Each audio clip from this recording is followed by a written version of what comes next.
تبارك الذي نزل الفرقان على عبده ليكون للعالمين نذيرا. الحمد لله نحمده ونستعينه ونستغفره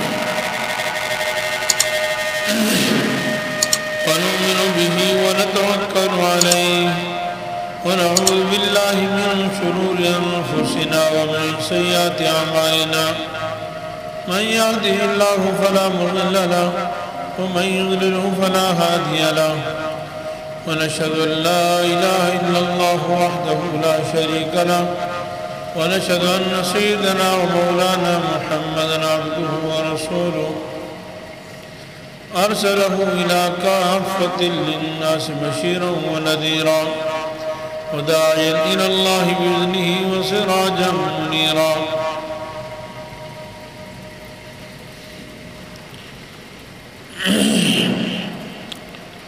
أما بعد فأعوذ بالله من الشيطان الرجيم. بسم الله الرحمن الرحيم. ولكل أمة جعلنا منسكا ليذكروا اسم الله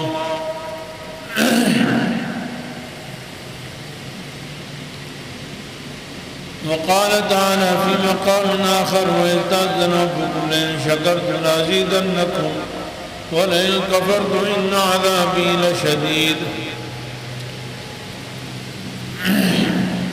صدق الله العلي العظيم وصدق رسوله النبي الحبيب الكريم ونحن على ذلك لمن الشاهدين والشاكرين والحمد لله رب العالمين. درود شریف پڑھ لیں. اللهم صل على محمد وعلى آل محمد كما صليت على إبراهيم وعلى آل إبراهيم إنك حميد مجيد. اللهم بارك على محمد وعلى آل محمد كما باركت على إبراهيم وعلى آل إبراهيم إنك حميد مجيد. رب اشرح لي صدري ويسر لي أمري واحلل عقدة من لساني يفقهوا قولي رب زدني علما. اللہ جل جلالہ کے لیے ساری تعریفیں ہیں. اللہ جل جلالہ ساری کائنات کے خالق اور مالک ہیں. اللہ تعالیٰ نے ساری کائنات کو پیدا کیا اور اللہ تعالیٰ ہی اس ساری کائنات کے نظام کو چلا رہے ہیں. اللہ جل جلالہ کی بے شمار نعمتیں ہیں، ان کے احسانات ہیں، اس کا فضل و کرم ہے. اللہ تعالیٰ کی نعمتوں میں سے ایک بہت بڑی نعمت رمضان مبارک کا بابرکت مہینہ تھا، اور اس مہینے میں بہت ساری عبادتیں تھیں. اللہ تعالیٰ کی توفیق سے رمضان مبارک کے روزے رکھے اور تراویح پڑھی. قیام اللیل کی توفیق ہوئی. اپنی استطاعت کے مطابق ہر شخص نے رات کو تہجد بھی پڑھی. اسی طریقے سے قرآن کریم کی کثرت سے تلاوت فرمائی، صدقہ اور خیرات بھی کیا اور صدقہ فطر بھی ادا کیا. دیگر بھی بہت سارے اعمال کی اللہ تعالیٰ نے توفیق عطا فرمائی. آج کا جو دن ہے عید الفطر، یہ ان سب عبادات کی ادائیگی پر اللہ تعالیٰ کی طرف سے خوشی کا دن ہے. اسی لیے اس کو عید الفطر کہتے ہیں. اور اس پر اللہ تعالیٰ کا انعام و احسان بھی منایا جاتا ہے کہ اے اللہ، ہم فطری اعتبار سے بہت کمزور ہیں، پابندیاں برداشت نہیں کر سکتے، پورا ایک مہینہ اللہ تعالیٰ نے ہمارے اوپر پابندی لگائی کھانے کی پینے کی، یعنی دن کے اوقات میں۔ اب اللہ تعالیٰ نے آزادی دے دی، اور اس کے اس آزادی، انعام، اکرام، اللہ کے فضل و کرم پر آج خوشی منائی جا رہی ہے۔ اور اسلام میں خوشی کیا ہے؟ مزید اللہ کی عبادت کرنا۔ انسان عبادت میں جب آگے بڑھتا ہے تو گویا کہ یہ اس کی خوشی ہے، یہ اس کی کامیابی ہے۔ اس لیے کہ انسان کو پیدا کرنے کا مقصد عبادت ہے۔ وما خلقت الجن والانس الا لیعبدون، ہم نے جن و انس کو صرف اس لیے پیدا کیا ہے کہ وہ میری عبادت کریں۔ اب یہ چھوٹی عید ہے، اسی طرح آج سے ہی ذی الحجہ کے مہینے بھی شروع ہو گئے، یعنی حج کے مہینے بھی شروع ہو گئے۔ الحج اشہر معلومات، اگرچہ اس کی ادائیگی 9 ذی الحجہ کو ہوگی، لیکن یکم شوال سے حج کے مہینے شروع ہو جاتے ہیں۔ اور انشاءاللہ اللہ تعالیٰ نے زندگی دی تو 10 ذی الحجہ کو عید الاضحیٰ، بڑی عید کریں گے انشاءاللہ۔ وہ بھی ایک عظیم عبادت، یعنی حج کی تکمیل اور اس کی ادائیگی پر جو ہے خوشی کا اظہار کیا جاتا ہے۔ میرے محترم دوستو، ان عبادات کا کہ چند تقاضے ہیں، نعمتوں کے چند تقاضے ہیں۔ پہلا تقاضا تو یہ ہے کہ ہم اللہ تعالیٰ کا شکر ادا کریں کہ جو کچھ ہوا ہے یہ اللہ کے فضل سے ہوا ہے، ورنہ آدمی اللہ تعالیٰ کی توفیق کے بغیر قدم بھی نہیں ہلا سکتا، اپنی جگہ سے چل بھی نہیں سکتا۔ اللہ تعالیٰ نے ہمیں توفیق دی، مسجدوں میں آئے اور گئے، نمازیں پڑھی، تراویح پڑھی، تہجد پڑھی، روزے رکھے، یہ سب اللہ تعالیٰ کی توفیق سے ہوا، اللہ تعالیٰ کے فضل سے ہوا۔ اور اس منعم حقیقی ذات کا شکر ادا کرنا بہت ضروری ہے۔ اللہ تعالیٰ ارشاد فرماتے ہیں وَلَئِن شَكَرْتُمْ لَأَزِيدَنَّكُمْ، اگر تم شکر کرو گے تو میں تمہیں نعمت اور بڑھا دوں گا۔ وَلَئِن كَفَرْتُمْ إِنَّ عَذَابِي لَشَدِيدٌ، اور اگر تم ناشکری کرو گے تو میرا عذاب بہت سخت ہے۔ اور میرے عزیز بھائیوں،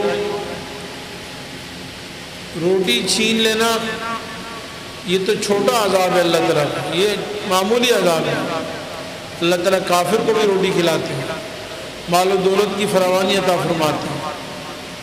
اصل بڑا عذاب یہ ہے کہ اللہ تعالیٰ انسان سے عبادت کی توفیق سلب فرما لے،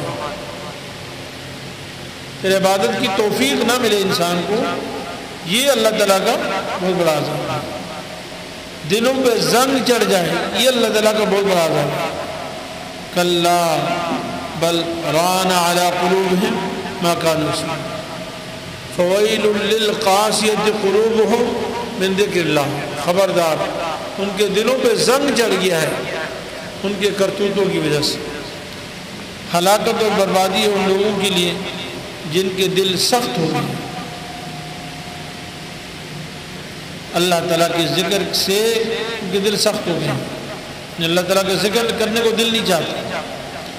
یہ اللہ تعالیٰ کا جو عذاب ہے یہ بہت بڑا عذاب ہے، اللہ تعالیٰ کو ہمارے عمل کی ضرورت نہیں ہے۔ دوسرے نمبر پر ہمیں جو ہے زیادہ سے زیادہ استغفار کرنا چاہیے، اللہ تعالیٰ سے معافی مانگنی چاہیے۔ یقیناً جیسے عبادت کرنی چاہیے تھی ویسے عبادت ہم نے کی نہیں، کمی کوتاہی ہوئی۔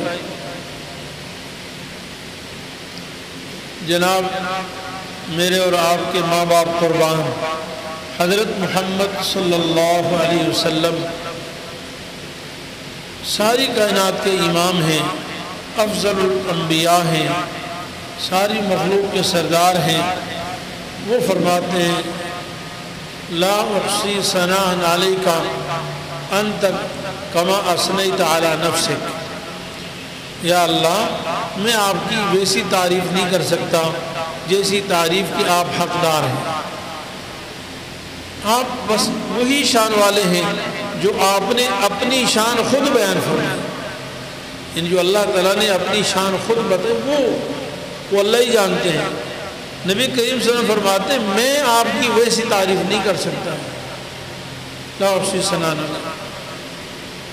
میرے عزیز بھائیوں، جب نبی کریم صلی اللہ علیہ وسلم اللہ تعالیٰ کی ویسی تعریف نہیں کر سکتے جیسی تعریف کے اللہ تعالیٰ لائق ہیں، جیسی تعریف کا اللہ تعالیٰ کا حق ہے، تو میں اور آپ کیا کر سکتے؟ تو ہماری تو ٹوٹی پھوٹی عبادت تھی، نقل تھی۔ اللہ کا بہت بڑا کرم ہوگا اگر اللہ تعالیٰ ہماری اس نقل کو اصل میں تبدیل فرما دے اور اللہ تعالیٰ ہم سے راضی ہو جائے، اور ہمیں اللہ تعالیٰ کی ذات سے امید بھی ہے انشاءاللہ اللہ تعالیٰ اس کو اصل میں تبدیل فرمائیں گے اور اللہ تعالیٰ راضی ہوں گے۔ لیکن خوف ضروری ہے، امید بھی ضروری ہے، خوف بھی ضروری ہے۔ الایمان بین الخوف والرجاء، ایمان امید اور خوف دونوں کے درمیان ہے۔ اس لیے ہمیں شکر بھی ادا کرنا ہے اور ڈرنا بھی ہے۔ اور میرے عزیز بھائیوں دوستو، تیسرا جو بہت اہم کام ہے وہ یہ کہ ہم نے اپنی عبادات کو اب محفوظ رکھنا ہے، آئندہ کے لیے حفاظت کرنا ہے۔ عید کا دن جو اصل ہے نا وہ محاسبے کا دن ہوتا ہے۔ العید لمن خاف یوم الوعید، عید اس شخص کے لیے ہے جو قیامت کے دن سے ڈر جائے، قیامت کا فکر کر لے، اپنے نفس کا محاسبہ کر لے کہ آج تک میری زندگی میں یہی دن پہلے بھی گزرا تھا اور آج پھر آ گیا ہے۔ اس ایک سال میں نے روحانی اعتبار سے سفر آگے بڑھا ہے یا تنزلی کی طرف گیا ہے، ترقی کی ہے یا تنزلی کی ہے، میں نے عبادت کی ہے یا عبادت میں کمزوری آ گئی، میرے عقائد میں فرق آیا نہیں ہے، عقائد اچھے مضبوط ہوئے ہی نہیں ہوئے، اور اسی طریقے سے میرے معاملات پہلے سے بہتر ہیں نہیں، میری عبادات پہلے سے بہتر ہیں یا نہیں، میری معاشرت کیسی ہے، رہن سہن والدین کے ساتھ، بیوی بچوں کے ساتھ، رشتہ داروں کے ساتھ، پڑوسیوں کے ساتھ میری معاشرت کیسی، میرے اخلاق کیسے ہیں۔ اخلاق یہ اندرونی صفات کا نام ہے۔ میرے اندر تکبر تو نہیں، حسد تو نہیں ہے، تعصب تو نہیں ہے، نفرت اور بغض اور کینہ تو نہیں ہے، اللہ کی ناشکری تو نہیں ہے، اور اسی طریقے سے اچھے اخلاق، اللہ تعالیٰ کا شکر ادا کرنا، رضا بالقضاء، صبر، عاجزی، انکساری، اللہ کی محبت، اللہ کے رسول کی محبت، آخرت کی محبت،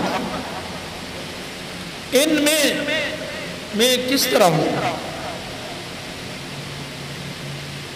اور سیاست اور حکومت، ملکی نظام، قانون، عدل و انصاف، یا آپ کے گھر کے آپ بڑے ہیں تو گھر کے معاملات میں برابری، آپ کسی فیکٹری کے بڑے ہیں تو فیکٹری کے اپنے ملازمین میں برابر، انصاف، عدل، فیصلے میں انصاف، یا کسی بھی ادارے میں آپ بڑے ہیں تو وہاں بھی آپ سربراہ ہونے کی حیثیت سے آپ کے فیصلے کیسے ہوتے ہیں، آپ کی گفتگو کیسی ہوتی ہے، آپ کا کردار کیسے ہوتا ہے۔ تو یہ دین کے شعبے ہیں، ان دین کے شعبوں کو اگر ہم پہلے سے بہتر بنا رہے ہیں اور آئندہ اس کے لیے ارادہ ہے کہ ہم اس سے بھی اچھے طریقے سے یہ ادا کریں گے تو پھر تو یہ ہماری عبادات محفوظ رہیں گی، اور خدا نہ خواستہ اگر ہم نے اس کی پرواہ نہ کی اور آئندہ کی زندگی ہماری جو ہے عبادات میں بھی کمزوری ہو، معاملات بھی پہلے کی طرح ہوں، معاشرت بھی خراب ہو، اخلاق بھی درست نہ ہو، اور سیاست و حکومت بھی ہماری خالص دنیاوی ہو، جہاں اللہ اور اس کے رسول کا نام نہ ہو، جہاں قرآن و سنت کی بات نہ ہو تو یاد رکھیے جو اعمال ہم نے کیے ہیں نا وہ اندیشہ ہے وہ اکارت چلے جائیں گے، وہ ضائع ہو جائیں گے۔ اللہ تعالیٰ نے قرآن کریم میں ایسی بدبخت اور ایسی قوموں کو سب سے زیادہ گھاٹے والی کہا ہے جو عمل کر کے برباد کر رہا ہے۔ وَلَا تَكُونُوا كَالَّتِي نَقَضَتْ غَزْلَهَا مِن بَعْدِ قُوَّةٍ أَنْكَاثًا۔ خطبے میں ایک آیت بہت کثرت سے پڑھی جاتی ہے، بلکہ ہر خطبے میں پڑھی جاتی ہے، إِنَّ اللَّهَ يَأْمُرُ بِالْعَدْلِ وَالْإِحْسَانِ وَإِيتَاءِ ذِي الْقُرْبَى۔ اللہ تعالیٰ تمہیں عدل کا حکم دیتے ہیں، عدل سیاست و حکومت، انصاف، والاحسان اور نیکی کرنے کا حکم دیتے ہیں، اور رشتہ داروں کے ساتھ اچھا سلوک کرنے کا حکم دیتے ہیں۔ وَيَنْهَى عَنِ الْفَحْشَاءِ وَالْمُنكَرِ وَالْبَغْيِ۔ اللہ تعالیٰ بے حیائی سے منع کرتے ہیں، ہر برے کام سے منع فرماتے ہیں، خصوصاً بدکاری سے، زناکاری سے منع فرماتے ہیں۔ یعظکم لعلکم تذکرون۔ اللہ تعالیٰ تمہیں بہت پیار سے سمجھا رہے ہیں تاکہ تم نصیحت حاصل کرو۔ اور پھر میں وَأَوْفُوا بِعَهْدِ اللَّهِ إِذَا عَاهَدتُّمْ۔ جب تم کوئی معاہدہ کر لو تو اللہ کے وعدے کو پورا کیا کرو۔ جب تم معاہدہ آپس میں کر لو تو یہ گویا کہ اللہ کے ساتھ معاہدہ ہے، اس کو پورا کیا کرو۔ وَلَا تَنْقُضُوا الْأَيْمَانَ بَعْدَ تَوْكِيدِهَا۔ جب اپنے وعدے پکے کر لو قسمیں اٹھا کر تو اس کو مت توڑا کرو۔ اللہ تعالیٰ اس کے بعد فرماتے ہیں وَلَا تَكُونُوا كَالَّتِي نَقَضَتْ غَزْلَهَا مِن بَعْدِ قُوَّةٍ أَنْكَاثًا۔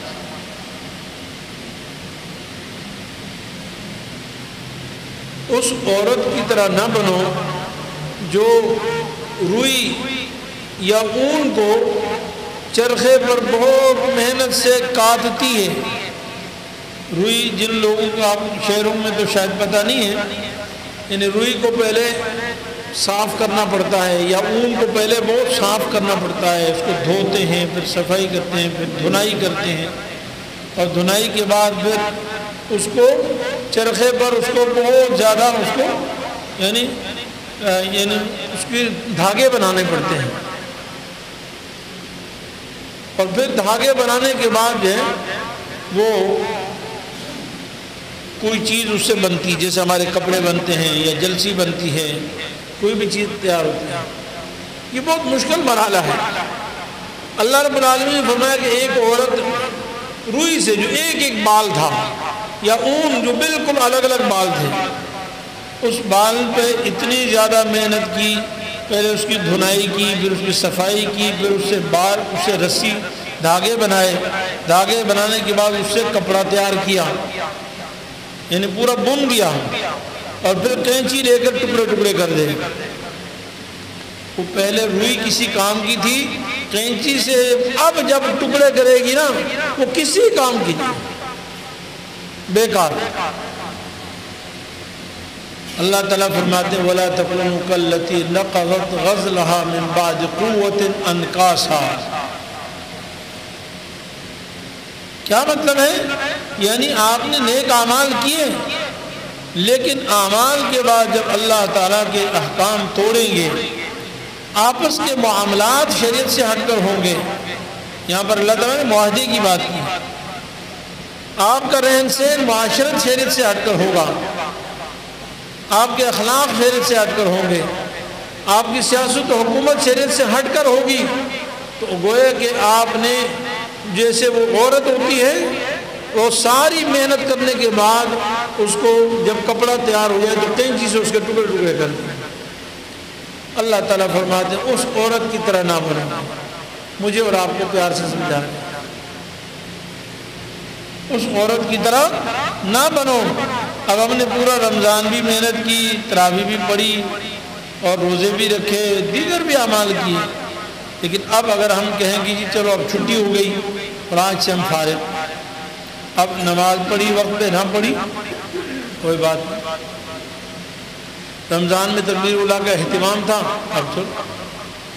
دیکھیں نفلی عبادات میں کمی زیادتی ہو سکتی ہے، اب رمضان میں آپ نے وقت نکالا، بہت سارے نفلی عبادات بہت کثرت سے کی، خاص طور پر اعتکاف جیسے کیا اب پورے سال، تو وہ مصنون اعتکاف تو ہے ہی نہیں، نفلی اعتکاف ہو سکتا، اور تلاوت بھی آپ نے بہت کثرت سے کی رمضان میں، باقی سال میں اتنا نہیں کر سکتے۔ لیکن جو فرائض اور واجبات ہیں ان میں تو کسی قسم کی کوتاہی کی گنجائش نہیں ہے نا، ان میں تو گنجائش ہے ہی نہیں، اور جو حرام ہیں ان کے کرنے کی کوئی گنجائش نہیں ہے، جو مکروہ تحریمی ہے وہ ناجائز ہے، وہاں تو اختیار نہیں ہے آپ کو۔ میرے عزیز بھائیوں، نبی کریم صلی اللہ علیہ وسلم کے صحابہ کی تاریخ یا ان کے واقعات جب ہم بیان کرتے ہیں نا، کسی کی عبادت بہت زیادہ عبادت تھے یا زیادہ عبادت نہیں کرتے تھے یا فلاں نہیں کرتے تھے، سوائے چند صحابہ سے کبھی کوئی غلطی صادر ہوئی، اور وہ بھی ایک مخصوص غلطی ہوتی تھی جو بالکل سامنے ہوتی تھی۔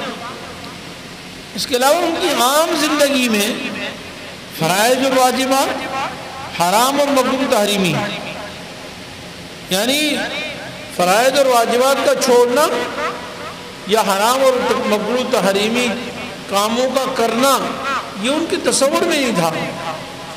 ان کی عبادات جو بیان کی جاتی کم یا زیادہ، تھوڑی بہت، فلانا صحابی بہت زیادہ عبادت کرتا، فلانا کم، سب نفلی عبادات۔ اس لیے میرے عزیز بھائیوں، علماء یہ فرماتے ہیں کہ ٹھیک ہے نفلی عبادات اس قدر نہیں کر سکتے جیسے ہم رمضان میں کرتے تھے، لیکن جو فرائض کے اہتمام آپ عزم کر لیں انشاءاللہ کہ ہم نے یہ اب پورا سال، یعنی اگلے رمضان تک ہم نے اللہ تعالیٰ کے جتنے فرائض ہیں ان میں سے کسی کو نہیں چھوڑنی، جتنے واجبات ہیں اس میں ہم نے سستی نہیں کرنی، باجماعت نماز پڑھنی ہے، اور جتنے حرام ہیں اس کے قریب نہیں جانا، جتنے مکروہ تحریمی کام ہیں وہ کام ہم نے نہیں کرنے، تو انشاءاللہ تعالی ہمارے جو گزشتہ اعمال ہیں وہ محفوظ ہو جائیں۔ اسی طرح میرے عزیز بھائیوں، آج کے دن جیسے میں نے شروع میں عرض کیا، صدقہ فطر یہ بہت ضروری ہے۔ رمضان میں زکوٰۃ بھی لوگ ادا کرتے ہیں، تو زکوٰۃ کا بھی اہتمام کریں، اگر کسی کی رہتی ہے جلد سے جلد ادا کریں۔ زکوٰۃ میں لوگ بہت سستی کرتے ہیں، اور بعض دفعہ سال گزر جاتے ہیں، شیطان سستی کرواتا ہے، کر دیں گے، اور اصل تو حکم یہ ہے کہ جب زکوٰۃ کا حکم آ جائے فوراً ادا کریں۔ نبی کریم صلی اللہ علیہ وسلم نے فرمایا جس مال میں زکوٰۃ کا مال مل جائے، مشکوٰۃ شریف کی صحیح ترین حدیث ہے کہ جس مال میں زکوٰۃ کا مال مل جائے اس مال کو زکوٰۃ کا مال ہلاک کر دیتا ہے۔ آپ نے اللہ کا حق جو مال اللہ ہے، وَآتَاكُم مِّن مَّالِ اللَّهِ الَّذِي، جو اللہ کا مال ہے اس کے ذریعے سے ذات کے لیے نفع کما رہے ہو، پیسے کما رہے ہو، کاروبار بڑھا رہے ہو۔ جی ابھی تو کاروبار بہت ڈاؤن تھا، پیسے میں نکال نہیں سکا زکوٰۃ، اس کا مطلب آپ اللہ غریبوں کے پیسوں سے نفع کما رہے ہو نا، آپ کے اپنے پیسے تو نہیں ہیں، غیروں کا پیسہ۔ تو بہرحال زکوٰۃ کا بھی اہتمام فرمائیں۔ صدقہ فطر یہ بھی واجب ہے ہر عاقل بالغ صاحب نصاب پر، اپنا بھی اور اپنے تمام نابالغ بچوں کا صدقہ فطر واجب ہے۔ عید سے پہلے یہ ادا کرنا چاہیے، جیسے آج عید کے بعد، آج صبح صادق کے وقت جو شخص زندہ تھا اس کی طرف سے صدقہ فطر ادا کیا جائے۔ صبح صادق جو سحری کا ٹائم، اس سے پہلے جو بچہ پیدا ہو گیا اس کا صدقہ فطر ہے، اور جو بچہ اس کے بعد یعنی پیدا ہوا اس کی طرف سے صدقہ فطر واجب نہیں ہے۔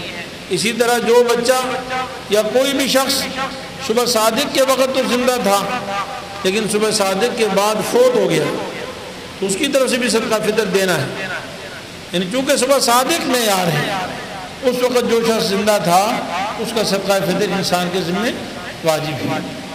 اسی طریقے سے میرے عزیز بھائیوں، ہماری جو بہت اہم ضرورت ہے، آج عید کا دن ہے تو پورے عالم اسلام میں جتنے مسلمان ہیں وہ ہمارے بھائی ہیں، مسلمان میں رسول اللہ صلی اللہ علیہ وسلم کے آنے کے بعد رنگ، نسل، علاقہ اس کا کوئی فرق نہیں ہے۔ تمام عالم اسلام میں مسلمان ہمارے بھائی۔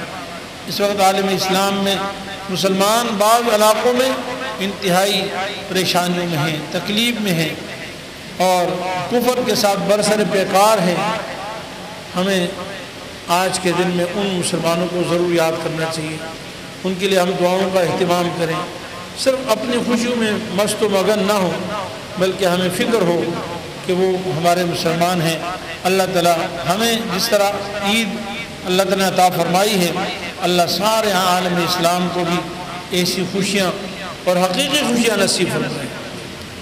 ایسے ہی ہمارے قریب جو ملک ہے خصوصاً افغانستان، اللہ تعالیٰ نے وہاں عمارت اسلامیہ قائم فرمائی، اور زمانے کے بعد ایسا عجیب، کل پرسوں جو عید تھی وہاں پہ کہ خلیفۃ المسلمین امیر المومنین وہ عید کی نماز پڑھا رہے ہیں، وزیر اعظم صاحب عید کی نماز پڑھا رہے ہیں، وزیر اعلیٰ صاحب عید کی نماز پڑھا رہے ہیں، گورنر صاحب عید کی نماز پڑھا رہے ہیں۔ لیکن ایسا نہیں کہ وہ نااہل تھے، کوئی شیخ الحدیث ہے، کوئی مفتی اعظم ہے۔ یہ اسلام کی دور اول کی یاد تازہ ہوئی جب امام الانبیاء صلی اللہ علیہ وسلم نماز پڑھاتے تھے، جب امیر المومنین سیدنا ابوبکر صدیق نماز پڑھاتے تھے، سیدنا عمر فاروق رضی اللہ عنہ نماز پڑھاتے تھے، سیدنا عثمان غنی رضی اللہ عنہ نماز پڑھاتے تھے۔ آپ دعا فرمائیں اللہ تعالیٰ ان کو استحکام اور استقامت عطا فرمائے، اور اللہ تعالیٰ پورے عالم اسلام کو یہ نظارہ دکھائے، یعنی پورے عالم اسلام میں بھی اللہ ایسا اسلامی انقلاب پیدا فرمائے جو اسلام کی اصل روح ہے، کہ ہمارے ملک کے سربراہان علماء ہوں اور نیک ہوں، صلحاء ہوں، متقی ہوں، ایسے حکمران ہوں کہ ان میں جہاں حکمرانی کرنے کی صلاحیت ہو وہاں مسجد کی امامت کی بھی صلاحیت ہو، مسجد کی امامت کی بھی صلاحیت ہو۔ سیدنا ابوبکر صدیق رضی اللہ عنہ سب سے پہلے خلیفہ ہیں، اللہ تعالیٰ نے وہ جو خلیفہ بنے نا وہ اس مسجد کے مصلی سے خلیفہ بنے، مسجد کے مصلی پر پہلے آئے۔ آپ صلی اللہ علیہ وسلم فرمایا مروا ابا بکر فلیصلی بالناس، اور یہ ایسے نہیں فرمایا تھا، اسی لیے فرمایا تھا۔ اور جب آپ صلی اللہ علیہ وسلم دنیا سے رخصت ہوئے تو سیدنا علی المرتضیٰ اور کئی صحابہ نے فرمایا کہ اللہ کے نبی صلی اللہ علیہ وسلم نے جس کو ہمارا مسجد کا دین کا مصلی حوالے کر کے گئے ہیں، اسی کو اللہ تعالیٰ نے ہماری ملک کی حکمرانی بھی اسی کے حوالے کی۔ تو بہرحال یہ بھی ہماری سعادت کی بات ہے۔ اسی طرح آخری بات میں عرض کرتا ہوں کہ ہم مسلمانوں کو آپس میں آج کے دن میں خاص طور پر دلوں سے بغض، نفرت، عداوتیں یہ نکال لینی چاہیے، اور خاص طور پر جو آپ کے عزیز و اقارب و رشتہ دار ہیں ان سے صلہ رحمی کریں، آپس میں نفرتیں ختم کر دیں۔ سب آدم علیہ السلام سے پیدا ہوئے ہیں اور سب مٹی سے پیدا ہوئے ہیں اور سب کو اس مٹی میں چلے جانا ہے۔ معمولی باتوں پہ ہم ایک دوسرے سے ایسی یعنی نفرتیں اور قطع تعلقی اور قطع رحمی کرتے ہیں جو اللہ تعالیٰ کی طرف سے حرام ہیں۔ اللہ تعالیٰ اپنے فضل و کرم سے ہمیں ان سب باتوں پر اور بھی پوری دین پر ہمیں عمل کرنے کی توفیق عطا فرمائے۔ وآخر دعوانا ان الحمدللہ رب العالمین۔ یوٹیوب چینل کو سبسکرائب کیجیے اور ان کے تازہ بیانات کے ذریعے اپنی علمی، اصلاحی اور فکری آبیاری کرتے رہیے۔ جزاکم اللہ۔